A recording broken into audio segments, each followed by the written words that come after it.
So we're talking about the top 10 strategies for coping with anhedonia and hopefully overcoming it. And in the last video, I gave 5 of them. And in this video, it's time for the remaining 5. 6. Have a yes bias. Even if you're really trying to get the anhedonia out of the driver's seat, you may discover that you have an automatic bias to say no. It's like a hidden self-protective part of us that's operating outside conscious awareness. So let's say a friend calls up and invites us to go to a movie, but then it occurs to you, oh, the weather's not supposed to be so great later today. And, oh, you'd planned on doing laundry this afternoon, and that's really important. And now that you think of it, all your best clothes are in the laundry, so you'd have nothing to wear anyway. And what if the movie isn't that great? And the theater that your friend is suggesting isn't the closest one to you.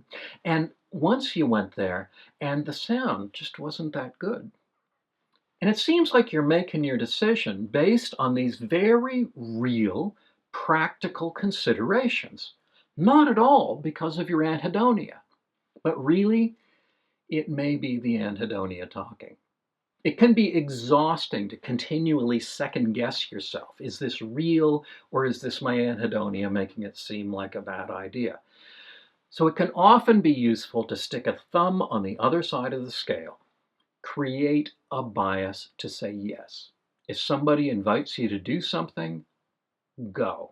If something strikes you as maybe possibly interesting, go for it.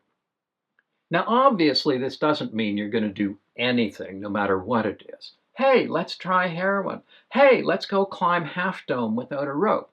Hey, let's walk down this dark alley.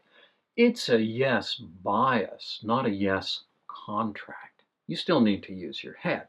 But where the evaluation is mostly about, will this be a good time or not? It's usually best to push outward, at least a bit. You may not like some of this stuff. After all, you have anhedonia. But in recovering, more is usually better than less. Out is better than in. And involved is better than disengaged. 7. When you're there, be there. These days, mindfulness is all the rage. It's supposed to cure everything. Well, it doesn't. But that doesn't mean it isn't helpful. It's a tool. It's not the whole toolbox. Mindfulness is a bit of a vague term, though. But really, it's made up of a couple of elements. One of those is being in the present moment. That sounds a bit flaky. How can you be anywhere else? But you can be thinking about things that happened in the distant past, or bad things that might happen in the future, or demands that you have to deal with when you get back home. Or you're busy evaluating what you're going through. Okay, I'm in the pool. Is this fun? Am I enjoying myself? How depressed am I right now? Does it feel like it used to? Can I get myself to do it again next week? Am I having as much fun as, well, her over there? Maybe not. Why not? What's the matter with me? All of that serves as a kind of barrier between you and the actual experience, right? The water on your skin, the sounds around you, the light playing on the surface, the sensation of your body moving, the actual sensory present of where you are. One of the reasons that people don't experience their usual enjoyment when they first do things they used to like is that they're not there, right? They're thinking about all this other stuff. They're focusing on whether they're having fun or not and what that means about them. Now, when people are anhedonic, they're usually something else as well. Distractible. It's easy to get caught up in this stuff without realizing it's happening. So the mission is to notice that your mind has wandered off. You need to accept that because it's normal, and very gently bring your mind back to where you are. Let's just see if I can feel exactly where the water level is on my body. What are all the sounds that I'm hearing? When I move my hands and feet, how much resistance does the water give? What color is the light in here? Let's swim for a bit and feel the water passing over me. Oh, but that's idiotic. Nobody else here has to do this. I shouldn't have to either. This is never going to change. I'm being weird. Uh-huh. And let's come back to the feeling of the water on your skin. Let's come back to the taste of the food in this restaurant. Let's come back to the feeling of your feet in your shoes. Let's come back to whether I have three of a kind or a full house. Let's come back to picking these apples, to listening to this music, watching this sunset, because that's all that's real right now. The rest is all imaginary. Sometimes we say, well, she used to love cycling. She's out on the bike. What's the problem? She's not on her bike. She's in her head.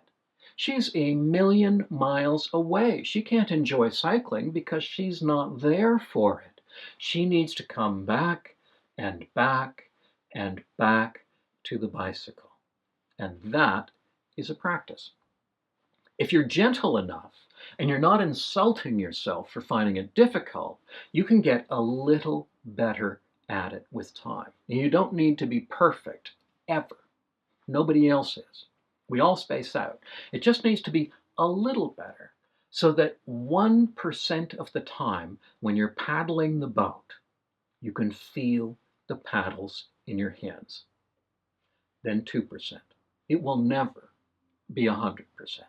But when it gets to be enough, you can connect with it and get some of what you used to get from it. Or, if it's something new, some of what there is to get. To get what you used to feel in the pool, your mind has to be in the pool with you. 8. Compare the right things. When you get yourself to do something you used to like, it's hard to prevent yourself from evaluating it. We have this impulse to create a story about what happened. So to do our evaluation, we use a kind of yardstick. We measure the experience against something else. So what are we going to compare it with? The problem is the yardsticks we instinctively turn to are the wrong ones. And they're always the ones that make the experience look bad. I haven't been swimming in a year, so how'd I do relative to when I was swimming 3 times a week? Well, obviously, I'm not in as great physical condition, and I was out of practice. No surprise there, but it makes the experience look like a failure.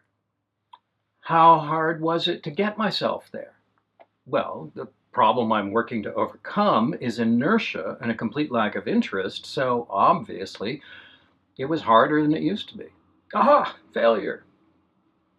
How much did I like it? Was it as great as it used to be? Well, the whole point of doing this is that I have anhedonia, which is the inability to like stuff, so of course I didn't like it as much as I used to. Or how about, was it the best thing I could have been doing? Well, of course it wasn't. You could have been discovering a cure for cancer, or picking up a gold medal at the Olympics, or water skiing behind your yacht on the Riviera. Those weren't available anyway. So what should you do instead? Well, one answer is that you don't really have to evaluate it at all. You brushed your teeth this morning. How did you evaluate that? You didn't. You just did it. It needed to happen, so you did it. Done. Right? If I have anhedonia, I need to get back to doing some of the things that I used to enjoy in my life. I don't need to evaluate that. And besides, the first few times don't tell you much anyway. Oh, I didn't like it. Well, of course I didn't like it. I have anhedonia. We already knew it wouldn't charge me up the way it used to. But it's so instinctive to evaluate things that take us effort that it feels like you need to compare it to something. So fine. Compare how it was to do that with what realistically you would have been doing instead. Right? So I went out for a walk to the local park. Well, in a sense, big deal, right? There's Scott at the Antarctic, and there's me of the park at the end of the block. Well, what would you have been doing if you weren't out on this walk? Really? Sitting at home, playing yet more video games, rewatching something else on Netflix, having another drink? At the end of the day, was this walk better than doing that? Was it a better way to spend that time? Almost for sure. Even if you didn't like it, it was a step toward reclaiming getting out as a part of your life. It's something you did rather than something you just gave into. 9. Ride the roller coaster. Most people with anhedonia find that if they do the things they used to enjoy repeatedly at low levels, the enjoyment begins creeping in at the edges. It doesn't come back right away, but slowly, slowly they start enjoying playing cards again, or going to movies again, or cycling again. And eventually I've had many clients say, while I'm doing that stuff, I'm back to normal. I like it as much as I used to. If I'm in a movie, I'm fine. I'm back. And then I go home and I close the door behind me, and the depression comes racing back in, as intense as it ever was. It's like a dog that's been sitting there waiting for me. Oh, you're back. Hi. It's like getting raised up and feeling my old self and then being dropped off a cliff when it's over, back to zero. I would almost rather not be lifted up if I'm just going to be dropped back into depression afterwards, because it's like false hope. Oh, maybe I'm better. Oh, no, I'm not. I get it. So what do you do with that? I don't think there's an easy answer. People imagine that during depression, you're at the bottom of a deep pit, and day after day, if you do the work, you'll climb a little higher. Today might not be so great, but it's a little better than yesterday, and tomorrow will be a little better than this. Well, some people recover like that. Never smoothly. It's always up and down. It's up a little higher and down not quite so low. But what a lot of people experience is that when they're okay, they're really okay. They're like they used to be for 15 minutes or an hour, and when they're low, it's as bad as ever. But the normal bits get a little bit more frequent and they last a little bit longer. And the lows don't last quite as long. But it really is for them like a light switch. It's on or it's off. People experience grief much the same way. When it washes over you, it's as bad as it ever was, but it doesn't happen as often and it doesn't last as long. So there's very little research on this. But if you never experienced those highs or those normal periods, then there's nothing to build on, nothing to get more frequent or last longer. My sense is that if a person does the work at overcoming anhedonia, so that they actually begin enjoying the things that they used to like, and maybe some new things too, then they'll remember their old self. They'll know that this is still inside them, and it will begin to grow.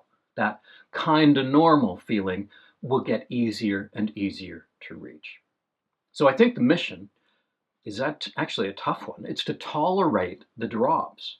Yep, if I go to this dinner with my old friends, I may feel fine. But at first, it will not last. Once it's over, it's over. It's a roller coaster. Except that it's not in a loop. At the end, it's different. It's my old life. At the end is recovery. Some aspects of the journey are not fun, but I have to ride it. Eventually, those dips stop, and you can go home and sit alone and maybe even take in a few disappointments, and it doesn't send you there anymore. And I think that's because you've rebuilt your life. 10. Have patience. Anhedonia doesn't lift overnight, and it doesn't lift all of a sudden. You're looking for the giant elephant of enthusiasm to come charging back, and at first, nothing. And then it's a tiny ant, and that can seem worse than nothing. Used to love this. Now it's, oh, it's okay, I guess. Is this how it's going to be? No, probably not. It'll grow, but it's like a garden. You cannot look at it all the time. Is this thing growing? What about now? You have to focus on what you're doing instead. Happiness and enjoyment tend to sneak in from the side, but they don't come when you're standing at the door trying to drag them in. It's a little bit like feeding squirrels. You can chase after them, eat this, damn it, or you can sit quietly and they will come to you. Your part in it is to get yourself to the park, get yourself to the coffee house, to the movie theater, to the swimming pool, to the snowshoeing lesson, to the dinner with friends, and then to get yourself there again. It's action and patience and more action and more patience. In my experience working with clients for many years, Anhedonia lifts. Things get interesting again. But it doesn't lift all by itself. We cannot wait on the couch for it to vanish. It's harder than that. We have to re-engage with our lives, including the parts of our lives that we only did for the enjoyment value. And we have to do it when we don't get any of that. Remember, none of this is a substitute for care from a qualified healthcare professional. If you have persistent anhedonia, I urge you to let someone know and seek assistance. This isn't something you need to deal with alone. Millions of people have experienced this problem, and millions have experienced it going away. With help and with action, it usually does. Thanks for watching.